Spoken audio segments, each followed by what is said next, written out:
안녕하세요. 이템 성형외과 대표 원장 성형외과 전문의 정우진입니다. 오늘은 코 수술을 하고 나면 만날 수 있는 문제 중에 어쩌면 염증보다 더 흔한 코가 휘는 문제에 대해서 다뤄보고 그 원인과 해결 방법에 대해서 이야기해보는 시간을 가져보려고 합니다.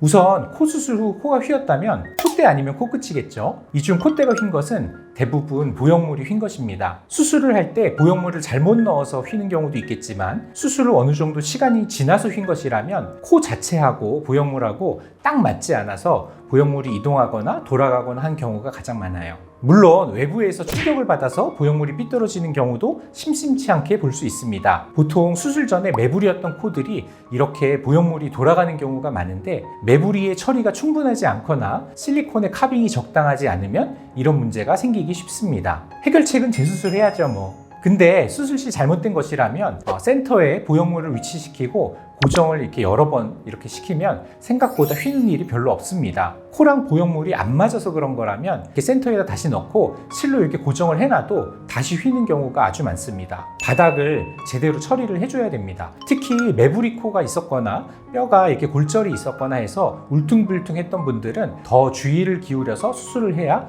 이런 문제들을 해결할 수가 있습니다. 다음은 코끝인데요. 코끝은 원인이 정말 수만 가지가 있습니다. 근데 이거를 크게 두 가지로 요약을 하자면 기둥이 무게를 지탱하지 못하거나 주춧돌 자체가 휘어져 있는 경우가 대부분입니다. 비중격 연골이나 갈비뼈 연골, 그리고 귀 연골 어떤 거를 써서 코끝을 처리해 주더라도 코끝을 높이기 위해서 연골을 쌓을 때 그 누르는 압력을 견디지 못하면 휜다고 보시면 됩니다. 예를 들어서 40kg가 안 되는 여자분한테 쌀 한 가마니를 들고 서 있으라고 한번 해보세요. 바로 쓰러집니다.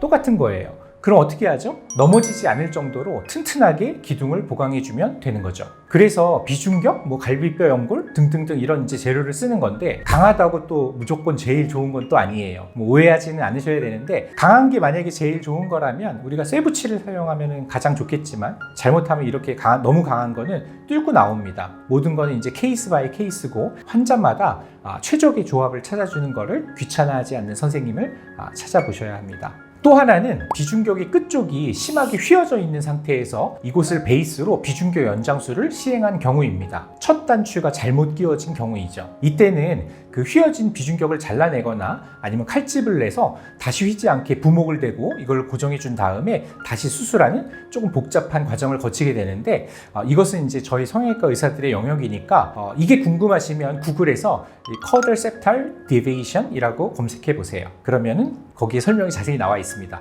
앞서 설명드린 대로 수술하고 휘는 것에 대한 원인은 해결책은 사실 대단한 것은 아니지만 오히려 수술 전에 환자와 의사 간에 충분한 대화 없이 수술을 받게 되거나 비현실적인 목표를 추구하다가 어이없이 코가 휘는 문제를 만드는 경우가 더 많습니다. 물론 의사들의 정성 부족도 있다고 반성해 봅니다. 수술을 받으실 때 특히 재수술의 경우 조직이 무리 없이 허용될 수 있는 범위를 크게 벗어나지 않는 수준에서 결과를 얻는 것에 대해서 충분히 설명을 들으시고 환자분께서 원하시는 부분을 충분히 의료진에게 설명하신 후에 합병증을 줄이는 수술을 선택하시는 것이 가장 현명한 것이라고 말씀드리고 싶습니다. 이번 영상이 도움이 되셨다면 구독, 좋아요, 알림 설정을 부탁드립니다. 다음 시간에 뵙겠습니다. 감사합니다.